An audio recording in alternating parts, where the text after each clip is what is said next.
आनंद के कुछ पल अपने परिवार के साथ बिताकर वापस मुस्तैदी से देश रक्षा को निकले जवानों को एक आत्मघाती ने शहीद कर दिया।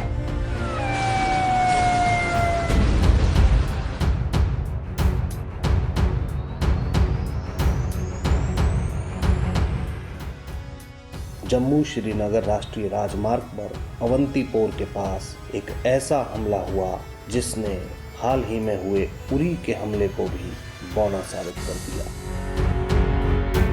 हुआ दरअसल यूं कि जैश-ए-मोहम्मद के आत्मघाती दस्ते अफजल गुरु स्क्वाड के स्थानीय आतंकी आदिल अहमद उर्फ वकास ने विस्फोटकों से लदी स्कॉर्पियो को सीआरपीएफ के काफिले में शामिल जवानों से भरी एक बस को उड़ा दिया। इस शक्तिशाली विस्फोट में 44 जवान शहीद हो गए और कई जवान जख्मी हो गए हैं। बस में सवार सभी जवान शहीद हो चुके हैं। हमले का अलर्ट 10 दिन पहले जारी हो गया था, लेकिन इसके बावजूद घटना का होना हमारी सुरक्षा व्यवस्था की खामी को बताता है। आखिर 320 किलो के विस्फोटक से भरी कार वहां कैसे पहुंची? बीते 2 दशकों के दौरान अब तक के सबसे बड़े इस आतंकी हमले से सुरक्षा एजेंसियां पूरी तरह सख्ते में आ गई हैं, लेकिन यह हमला कतई अप्रत्याशित नहीं था। करीब 1 माह पहले तैयार हुई इस साजिश के लिए सिर्फ हमले की जगह और उसे अंजाम देने वाला आतंकी ही हैरान करने वाला है। इस हमले ने सहृदयता के नाम पर सुरक्षा बलों के काफिलों के समय वादी में नागरिक वाहनों को भी साथ चलने देने की कुछ साल पहले अपनाई गई नीति की भयावहता को साबित किया है। हमले में 320 किलो विस्फोटक से लदा वाहन इस्तेमाल हुआ है। हमले के बाद मौके पर पहुंचे आईजीपी कश्मीर, एसपी पानी और आईजी सीआरपीएफ जुल्फिकार हसन ने सुरक्षा चूक में इंकार करते हुए कहा कि अभी जांच की जा रही है, लेकिन एक वरिष्ठ अधिकारी ने आतंकियों के संभावित हमले को लेकर जारी अलर्ट दोहराते हुए कहा कि बार बार कहा जा रहा था कि आतंकी 15 फरवरी तक किसी बड़ी वारदात को अंजाम देंगे। यह अलर्ट 10 दिन पहले ही जारी हुआ था। इसमें कहा गया था कि यह सुरक्षा बलों के शिविरों पर आत्मघाती हमला करने, ग्रेनेड फेंकने के अलावा किसी बड़े आईडी विस्फोट को अंजाम दे सकते हैं।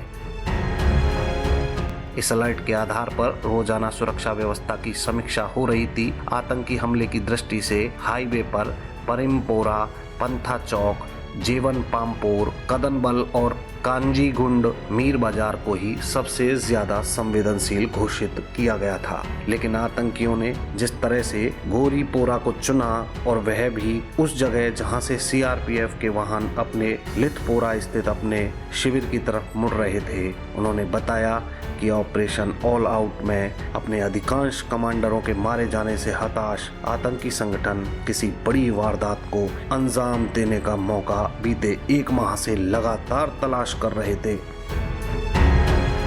उन्होंने हमलों के लिए अलग अलग दस्ते तैयार किए थे, लेकिन कामयाब नहीं हो पा रहे थे। आतंकी संगठन जैश-ए-मोहम्मद ने गत जनवरी माह के दौरान इस हमले की साजिश शुरू की थी। पहले आशंका जताई गई थी कि यह हमला प्रधानमंत्री नरेंद्र मोदी की जम्मू कश्मीर यात्रा के दौरान होगा, लेकिन आतंकियों को श्रीनगर में अपनी साजिश को अंजाम देने का मौका नहीं मिला। लेकिन 4 फरवरी को जैश द्वारा किसी बड़े हमले की तैयारी की दोबारा सूचना मिली और उसी समय अलर्ट किया गया, जो लगातार दोहराया जा रहा था। साफ संकेत मिल रहा था कि आतंकी 8 से 15 फरवरी तक हमला करेंगे, क्योंकि 9 फरवरी को आतंकी अफजल गुरु और 11 फरवरी को आतंकी मकबूल भट्ट की बरसी थी। केंद्रीय खुफिया तंत्र के कश्मीर में सक्रिय एक वरिष्ठ अधिकारी ने बताया कि अफजल गुरु ब्रिगेड दस्ते में स्थानीय आतंकियों की भर्ती किए जाने की सूचना के बाद कहा जा रहा था कि हमला कोई स्थानीय आतंकी करेगा। इसके आधार पर जैश से जुड़े स्थानीय आतंकियों व उनके ओवरग्राउंड वर्करों की लगातार निगरानी भी की जा रही थी। लेकिन आदिल डार उर्फ कमांडो का कोई जिक्र सुनने को नहीं मिला। इससे किसी का ध्यान उस पर नहीं गया क्योंकि वह गत जनवरी से ही किसी भी जगह नजर नहीं आ रहा था। डीआईजी रैंक के एक सीआरपीएफ अधिकारी ने कहा कि इस घटना के लिए सुरक्षा व्यवस्था में चूक को जिम्मेदार नहीं माना जा सकता क्योंकि निर्धारित एसओपी का पूरा पालन करते हुए ही जवानों का काफिला हाईवे से निकल रहा था। इसके अलावा हाईवे पर सीआरपीएफ और सेना के जवानों की गश्त भी लगातार हो रही थी। निर्धारित स्थानों पर सीआरपीएफ के जवान भी तैनात थे। सड़क और उसके साथ सटे इलाकों को सुबह भी खंगाला गया और दोपहर को भी। एक साथ 3 वाहनियों के करीब 2500 जवानों के काफिले की जरूरत पर उन्होंने कहा कि यह कोई पहला अवसर नहीं है जब इतनी संख्या में जवान हाईवे से गुजर रहे हों। बीते कुछ दिनों से जम्मू राष्ट्रीय राजमार्ग बंद था। श्रीनगर आने वाले वाहन रास्ते में ही फंसे हुए थे और आज तड़के ही जम्मू से निकले थे। जवानों की मूवमेंट के मद्देनजर सभी सुरक्षा उपाय किए गए थे। करीब 14 साल बाद सुरक्षा बलों को निशाना बनाने के लिए आत्मघाती आतंकी द्वारा किसी वाहन का इस्तेमाल किए जाने पर आतंकवाद विशेषज्ञ पूर्व आईजीपी अशकूर वानी ने कहा कि अब पहले की तरह आतंकी आसानी से हाईवे पर वाहन खड़ा कर उसे रिमोट से नहीं उड़ा सकते। इसलिए आतंकियों ने वाहन बम के लिए एक आत्मघाती आतंकी तैयार किया। इसके अलावा हाईवे पर कश्मीर में सिक्योरिटी फोर्सेस का काफिला जब गुजरता है तो अब पहले की तरह से आम नागरिक वाहनों को नहीं रोका जाता। करीब 1 दशक पहले तक जब सुरक्षा बलों का वाहन गुजरता था तो आम नागरिक वाहन उनके काफिले से आगे रहते थे या काफिले के बिल्कुल पीछे। कोई नागरिक वाहन उनके काफिले में घुस नहीं सकता था, लेकिन अब ऐसा नहीं है। हाईवे पर किसी जगह भीड़ भरे चौक में अगर कोई नागरिक वाहन बीच में घुस आए उसे नहीं रोका जाता। यही चूक कही जा सकती है। इसके अलावा कौन वाहन आतंकियों का है और किसमें आम नागरिक, यह तभी तय होता है जब कोई पहले पक्की सूचना हो या आतंकी फायर करे।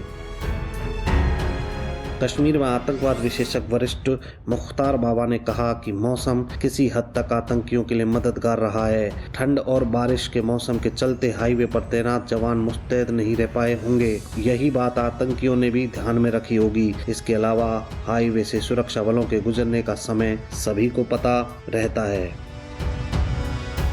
अब हम जानते हैं कि आखिर कौन है अफजल गुरु स्क्वाड। अफजल गुरु स्क्वाड का गठन जैश ए मोहम्मद के सरगना अजहर मसूद ने जनवरी 2014 में किया था। उसने यह संगठन संसद हमले के साजिशकर्ता अफजल गुरु को 9 फरवरी 2013 को हुई फांसी का बदला लेने के लिए बनाया है। इसी दस्ते ने उत्तरी कश्मीर के टंगडार, उड़ी, मोहरा के अलावा श्रीनगर एयरपोर्ट के पास बीएसएफ शिविर, दक्षिण कश्मीर के लितपोरा, पुलवामा में पुलिस लाइन और सीआरपीएफ ग्रुप सेंटर के अलावा पठानकोट एयरबेस और जम्मू में सुंजवा व नगरोटा में सैन्य प्रतिष्ठानों पर हमले किए हैं।